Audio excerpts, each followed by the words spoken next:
A Soso Produções convida você a se tornar um patrocinador. Semeie no nosso ministério.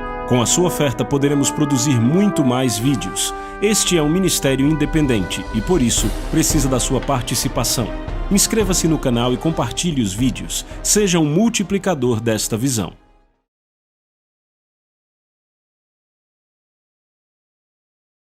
Os versículos usados nos vídeos que traduzimos nem sempre correspondem a versões em português. Muitas vezes precisamos traduzir do original em inglês para fazerem sentido no contexto do vídeo. Meu assunto hoje é ungidos e designados para a ação. Em Atos, Jesus ordenou aos seus apóstolos uma palavra muito santa e eu nunca acreditei que esta palavra é tão especial como as pessoas fazem parecer ser. Jesus parecia ter uma ideia ao chamá-los. Bem, é muito simples para mim. A Bíblia nos diz que ele tinha muitos discípulos. Primeiro 12, depois outros, eram muitos discípulos. Multidões de discípulos. E um dia, ele selecionou 12 deles, a quem ele também chamou apóstolos. Então, estas eram 12 pessoas que o haviam seguido e aprendido com ele, e ouviram seus ensinos, observaram ele ministrando, e estavam absorvendo os seus ensinos. Jesus estava querendo fazer seguidores entre todo o povo. E para fazer mais discípulos, ele então selecionou 12, a quem ele também passou a chamar de apóstolos, simplesmente querendo dizer, em essência, vocês 12 estiveram muito comigo, vocês ouviram meus ensinos, vocês me viram ministrando, vocês me ouviram interpretando as Escrituras, vocês andaram comigo, nós fomos íntimos, compartilhando uns com os outros, e eu compartilhando com vocês. Agora eu quero enviar vocês para fazerem mais discípulos. Era isso que ele queria dizer. Vocês ficaram comigo por um tempo, daí vocês aprenderam, agora vão dar. Agora veja, sabe, por causa dos pais da igreja antiga, que pegaram essa tarefa do apostolado e de fato a ampliaram de uma forma fora de medida, fora das fronteiras que deveriam. E daí eles começaram a fazer bispos e todo tipo de pais da igreja, como vieram a ser conhecidos. Por causa de tudo isso, isto chegou a nós, estas ideias muito, eu diria, estranhas sobre o progresso do crescimento cristão.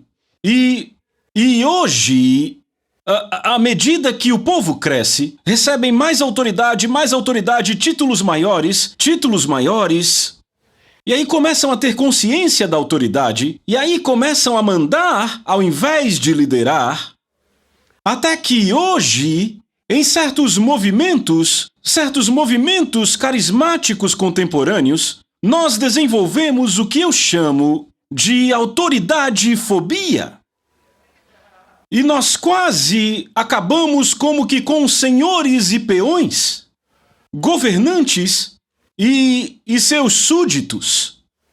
E esta nunca foi a intenção do nosso Senhor. Ele é Senhor e Mestre. Existe apenas um pastor e bispo das nossas almas. O seu nome é Jesus Cristo e ele conquistou este título por entregar a sua vida e derramar o seu sangue pelas ovelhas.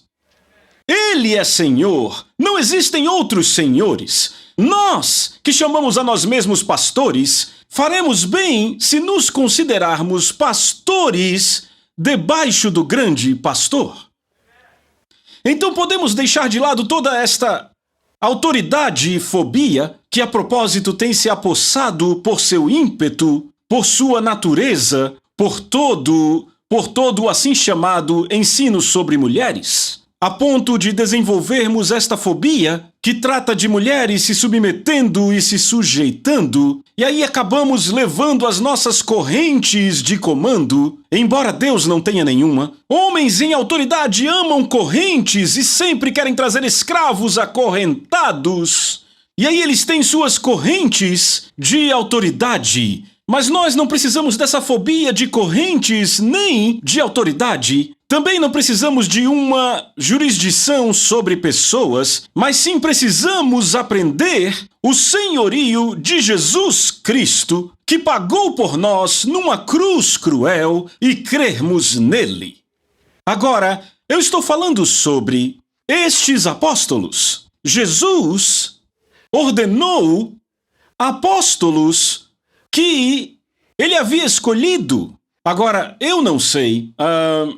Sabe, podemos ficar muito detalhistas nisto aqui e acabarmos perdendo muita coisa boa desse assunto se a gente ficar enrolado nisso, mas podemos quase imaginar. Veja, se fôssemos listar apenas 12, e talvez seja daí que algumas igrejas tiram a ideia que quando os 12 apóstolos morreram, o tempo dos milagres passou, porque aqui diz que ele ordenou os apóstolos a quem ele deu comandos. Notaram isto?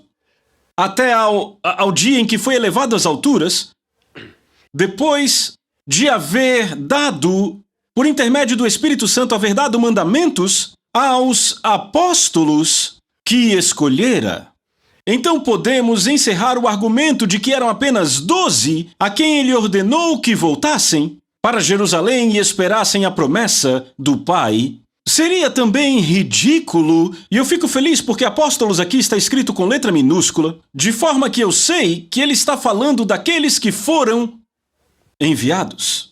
Todo aquele que ele escolheu para segui-lo e que treinou e que fez deles discípulos, então ele se virou para eles, os chamou para perto e os enviou. E aí, neste sentido, apóstolos, com A minúsculo, se você quiser pôr dessa forma, para não se comprometer e deixar os 12 santos o suficiente, sabe, isso não me incomoda, mas incomoda muita gente e muitas doutrinas, então temos que cuidar, mas pelo menos com A minúsculo, eles, os enviados. Então, vamos falar hoje sobre destes mandamentos que ele deu aos apóstolos a quem ele escolhera.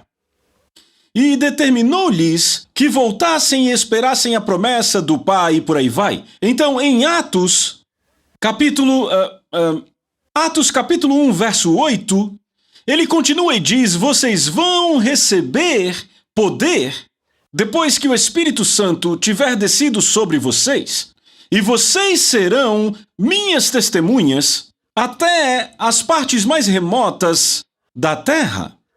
E este é o estímulo no corpo de Cristo, entre os seguidores de Jesus Cristo, o fato de nós recebermos esta unção para que possamos levar conosco este compromisso. Este é o plano de Deus para cada um de nós. É um compromisso de ação.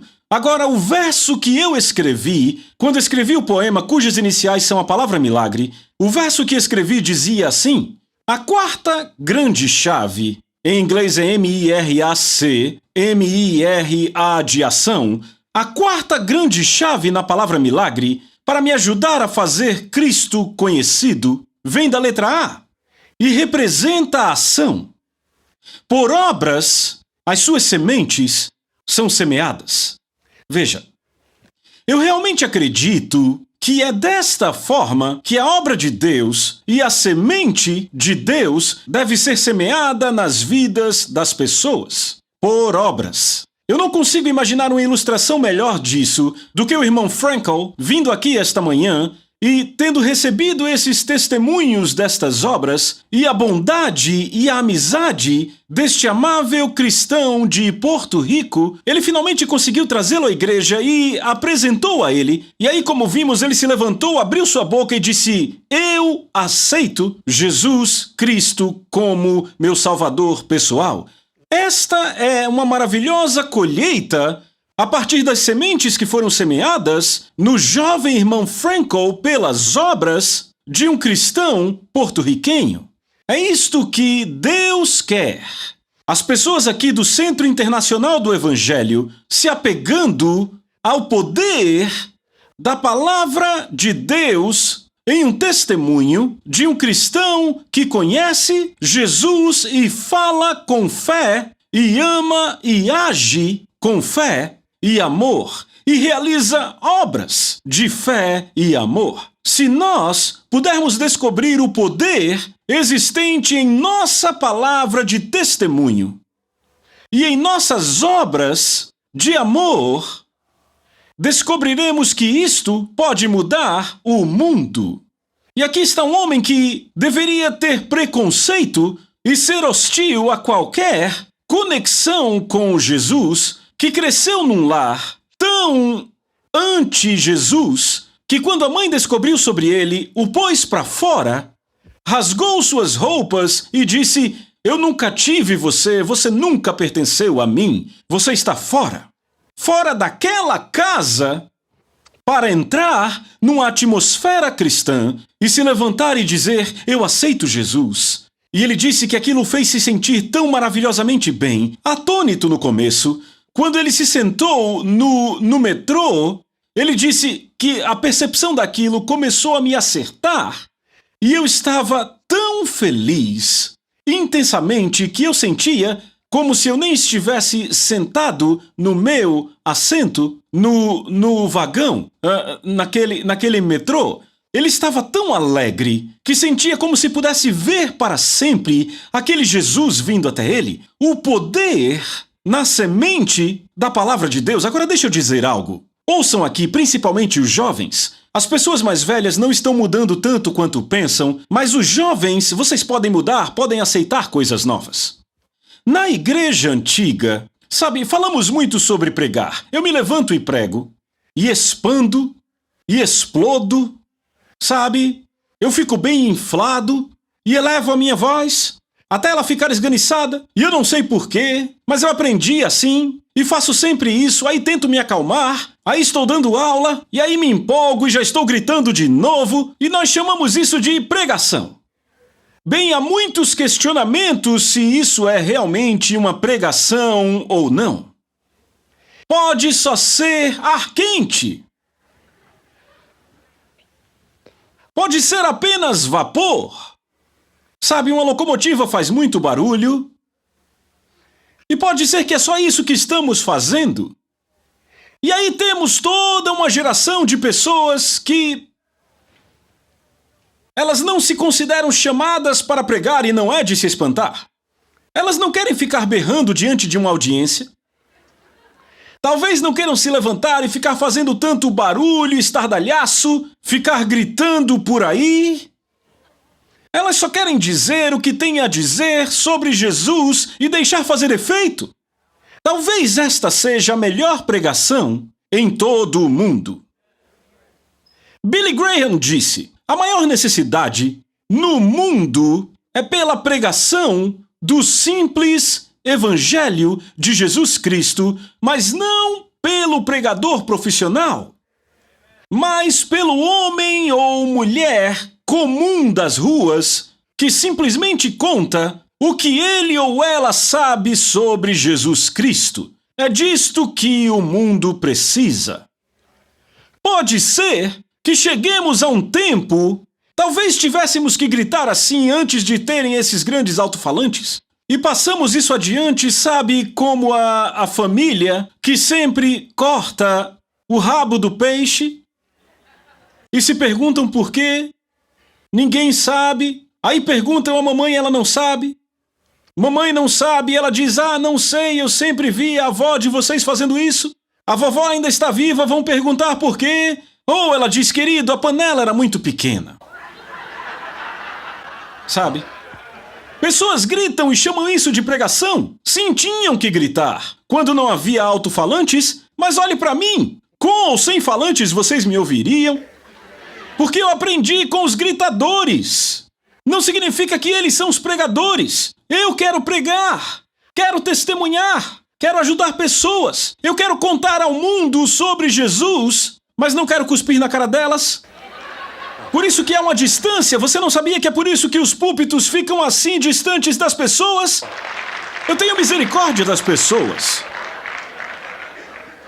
Do que é que eu estou falando? Eu estou falando de unção. Unção. Eu estou falando de ser ungido e ser designado para a ação. Eu acredito nisto. Jesus, ouçam jovens. Eu me fiz entender ou estou falando complicado aqui?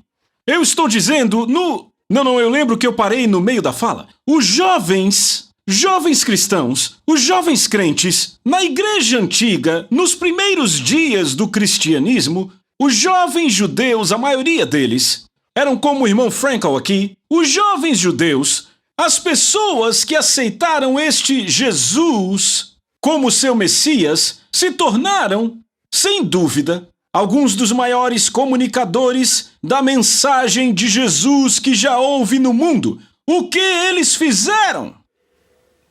Este é o ponto. Como foi que eles mudaram o mundo deles? Eles não tinham belos púlpitos de vidro, alto-falantes ou gritavam até explodir.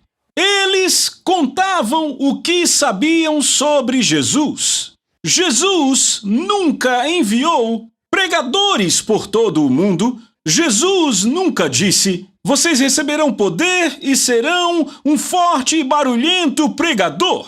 Ele disse, vocês serão minhas testemunhas. O que o mundo quer são pessoas que conhecem Jesus Cristo, que sabem por que creem, no que creem, alguém que venha e faça o que aquele porto-riquenho fez, que ganhe pessoas, que ame pessoas, que ajude pessoas, se misture com pessoas, aprenda sobre pessoas, saiba sobre pessoas, se torne amigo de pessoas e mostre às pessoas o caminho de Jesus e as faça se identificar com este Jesus, o Messias de Deus. Aleluia! É por isso que o mundo está esperando, e eu quero aprender a ser um destes. Você quer?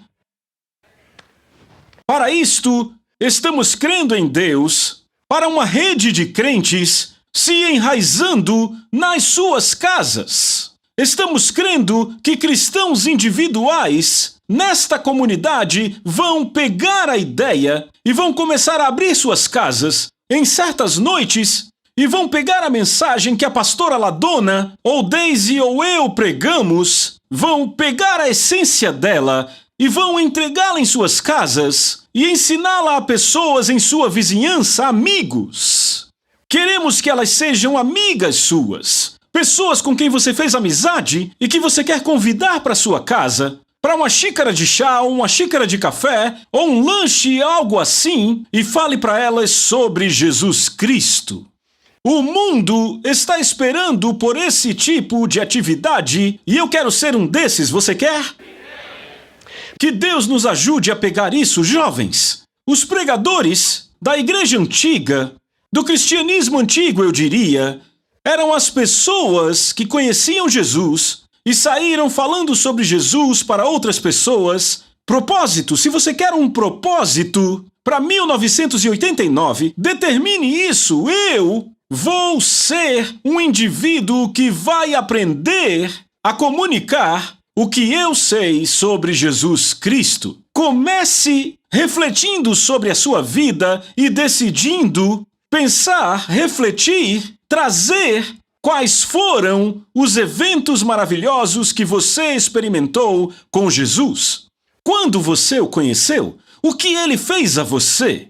O que aconteceu em sua vida que é bom o suficiente para compartilhar com alguém, de forma que não vai só ajudar outra pessoa, mas vai ajudar você a marcar os pontos, os lugares, os momentos e as experiências nas quais você veio a saber que Jesus é real. Você já pensou que, sabe, muita gente tenta começar igrejas, tentam conseguir permissões e em muitos países você não pode comprar um prédio para pregar o evangelho, não pode alugar um prédio para pregar o evangelho, e se for fazer não pode acender as luzes, não permitem que você tenha um alto-falante, não permitem que você divulgue ou convide ninguém. Mas na América, você já pensou que o lugar onde você vive, o aluguel, vai ser pago de qualquer maneira? Ou a casa, as prestações serão pagas de qualquer forma? Você está no controle do seu lar. E o seu lar é um santuário, é um domínio. Graças a Deus, o governo dos Estados Unidos protege e respeita. Seria o mesmo que viver num país em que o governo não respeita se não usarmos a nossa propriedade para aquilo em que cremos.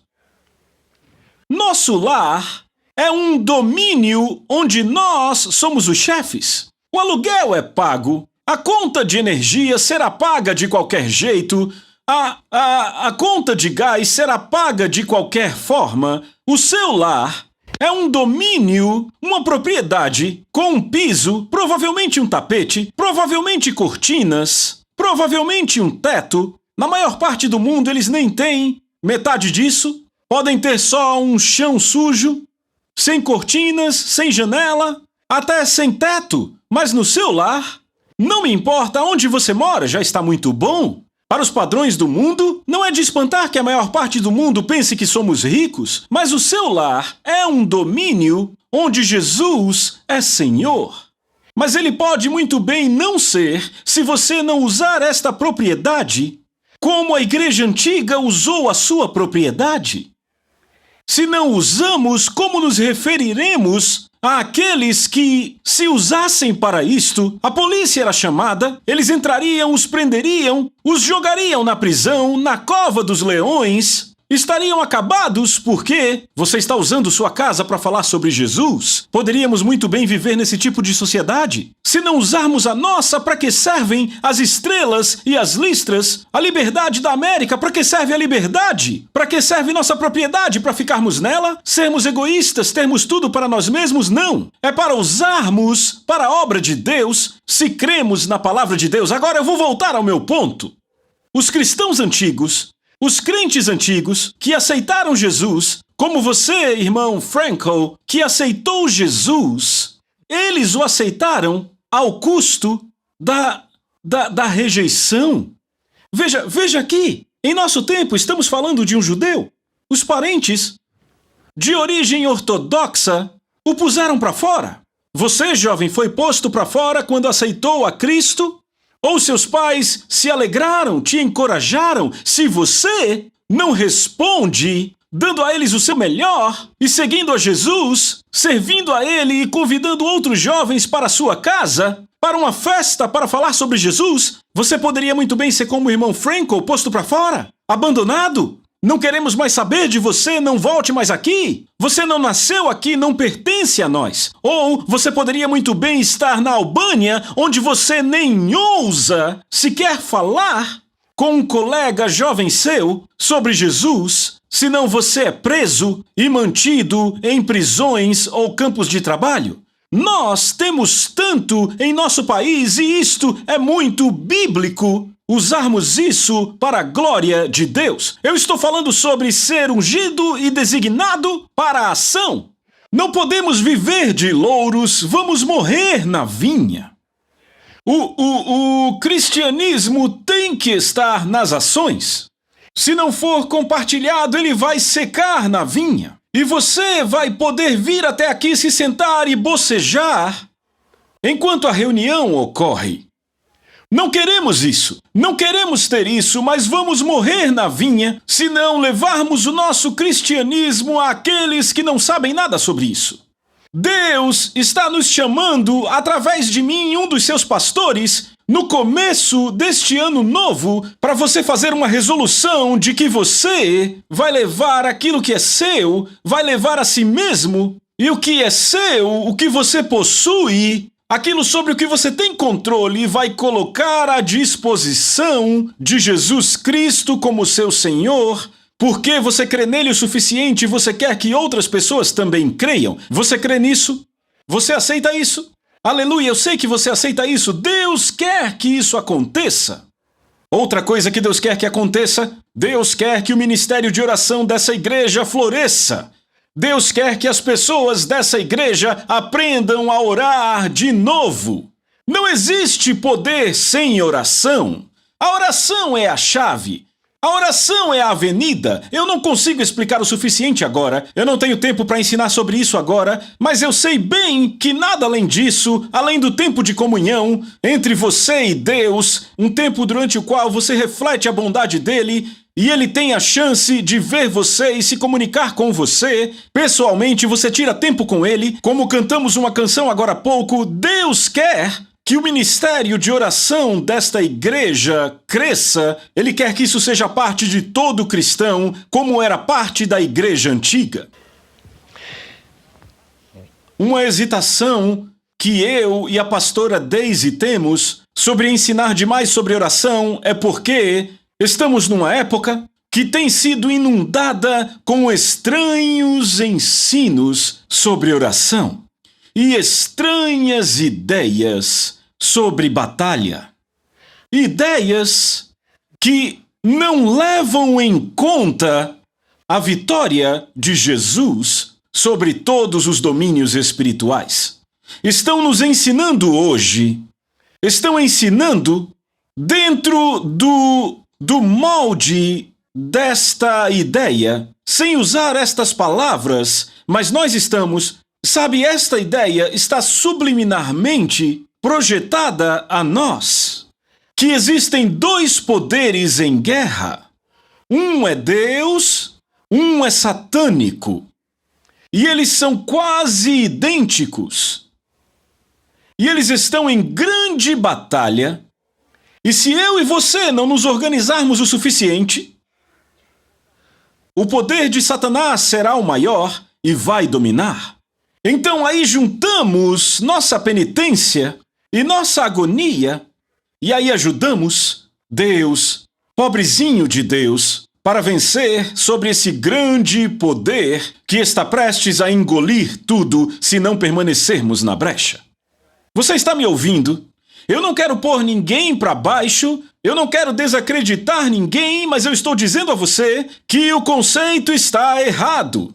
E ele está distorcendo um monte de palavras de Paulo sobre batalha. E olhe que ele fala muito sobre batalha, porque ele viveu numa época do Império Romano, que era um governo que guerreava e em cruzadas e campanhas, e todas as suas atividades eram baseadas em guerra. Sabe, tomar novos territórios, estender o seu domínio, mais e mais. Então todas as analogias dos falantes e filósofos era construída ao redor de guerra, de batalhas e tudo isso. Então Paulo traz várias analogias sobre isso, mas hoje isso está sendo distorcido muito além da proporção, a um ponto tal como a ideia das mulheres quietas, sentadas, se submetendo a todo macho, porque Paulo estava cuidando de umas coisas loucas sobre alguns rituais pagãos que estavam acontecendo naquela época. Mas muito da teologia hoje vem distorcendo coisas e assustando pessoas. Então, quando estou falando de ministério de oração, não estou falando sobre o ministério de agonizar e de se autopenitenciar e mendigar e implorar através da penitência para fazer Deus se mover. Eu estou falando de comunhão entre Deus e o seu povo. Eu estou falando sobre um tempo de reflexão diante da presença de Deus, confessando e afirmando os ideais de Deus, ouvindo Ele ecoar de volta para nós, através da sua palavra, os seus ideais, e descansar e se alegrar no grande triunfo do que Jesus conquistou para todos nós, no poder espiritual, vencendo, derrotando, triunfando sobre todos os poderes e domínio espiritual das trevas. Sabe, quando ouvimos algumas pessoas ensinando e pregando hoje, parece que Jesus não triunfou sobre nada, muito menos fez uma exibição pública disso. Mas ele fez, e toda a minha abordagem ao ministério de oração, ao ministério de intercessão deve ser baseada nas conquistas de Jesus em sua morte sacrificial por nós. Uma grande coisa que ele fez foi derrubar potestades e principados e trazê-los, fala aí de sujeição não para mulheres, são demônios que são trazidos à sujeição por nós. Glória a Deus. Se você quer governar sobre algo, não se preocupe com governar sobre a parte feminina do corpo de Cristo. Governe sobre os demônios. Aleluia! Você crê nisso? Louvado é o nome do Senhor. Deus nos ungiu e Deus nos designou para a ação, para fazermos algo. Deus nos ungiu e Deus nos designou. Ouçam, deixa eu dizer algo. Jesus veio e deu um chamado. Desde que ele deu o chamado, já foram dados tantos chamados. E todo mundo busca um chamado e espera por um chamado. Um chamado para a China, um chamado para a África, um chamado para entrar nos negócios, um chamado para começar algo, um chamado, todo tipo de chamados. Eu nem consigo enumerar quantos chamados. Um chamado... algumas pessoas recebem chamados para a comunicação, recebem chamados para o evangelismo, recebem chamados como missionário. Todo tipo de chamado. Tanto que em muitas escolas hoje, se você não tem um chamado, não deve nem se envolver. Se você não teve uma visão, ou ouviu uma voz, ou se não viu um elefante branco, algo assim, você deve continuar esperando e esperando até que o seu chamado chegue. Um disparate. É um absurdo. Tem um monte de bobagem sendo falada por aí. Deus, ouçam, jovens, todas as pessoas, todos, Jesus veio e entregou um chamado. Ele disse, sigam a mim.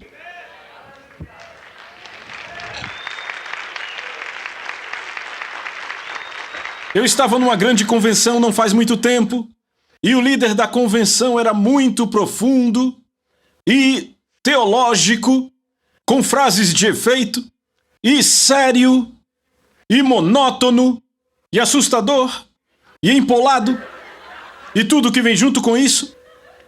E ele veio para mim com esta pergunta profunda. Irmão Osborne, você, sendo o homem de Deus que é, já viajou por todo o mundo. Tem o seu dedo medindo o pulso da humanidade, indo de uma cidade a outra. Nós queremos saber de você o que você vê no futuro, aonde nós iremos a partir daqui. Oh, isso soa importante. Sabe, um monte de gente me faz essa pergunta, ela aparece o tempo inteiro, eu tenho certeza que ainda vão me perguntar isso. Daqui para onde vamos? Então, vocês me conhecem. Quando eu preguei, eu respondi a ele. E claro, eu não dei a minha opinião sobre a pergunta em si. Ele perguntou em público. Eu achei que ele perceberia pela minha expressão. Mas eu disse, o líder aqui me perguntou para onde vamos daqui. Eu já estive por todo o mundo, eu deveria saber. E eu sei, eu disse. É muito simples. Eu tenho a resposta. São boas novas. Nós vamos aonde Jesus vai. E aí ficou um pouco quieto porque não entenderam o que eu queria dizer. Nós vamos aonde Jesus vai, porque o único chamado de Jesus foi sigam-me. Então se você tem que ir para algum lugar, tem que ir para onde ele vai. Agora eu disse, a pergunta de verdade aqui é aonde ele foi. E aí eu peguei eles. E eu disse, a resposta é tão simples quanto. Ele foi para onde havia gente Ele foi aonde havia pessoas machucadas, necessitadas, doentes, desoladas, esquecidas, abandonadas, perdidas. Para onde vamos daqui? Vamos encontrar alguém, qualquer pessoa, muitas pessoas, talvez uma pessoa só, que está necessitada, como o irmão Frankel, que precisa de ajuda. Nós vamos até elas e indo até elas, nós estamos agindo segundo o que nos foi designado e é para isso que serve a nossa unção. Nós somos ungidos e fomos designados para a ação de aceitar o chamado dele e ir aonde as pessoas estão, tocar as pessoas e fazer como a igreja antiga fez, dar a elas o seu testemunho. Não se preocupe em ser profundo. Não vá atrás de um livro teológico. Não ache que você tem que ter um esboço. Diga às pessoas o que você sabe sobre Jesus, que seja bom.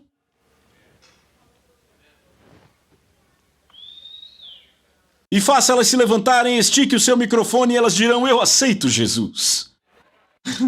Antes de perceberem o que estão dizendo. Porque a semente do evangelho que você planta é tão poderosa que vai refazê-las se você colocá-la nelas. Mas temos que colocar. Amém? Esta é a paixão da liderança desta igreja para este ano, que nós possamos descobrir que nós somos ungidos e que fomos designados. E na minha próxima mensagem eu vou retomar de onde parei e continuar, porque eu tenho que abordar muitas questões vitais sobre as quais preciso tratar. O chamado de Deus está sobre todo homem, mulher, garoto ou garota aqui hoje. Cada um de vocês. Deus é o dono de vocês. Deus criou vocês. Deus acredita em vocês. Deus precisa de vocês. Se você é salvo, o chamado dele é compartilhe, fale, conte, toque, ajude, cure, faça algo. Se você não é salvo, o chamado dele é siga-me. Eu vou te mostrar como de fato ter vida. Aleluia! Vou te mostrar como ter esse tipo de vida que é tão boa que vai passar para qualquer um em quem você toque.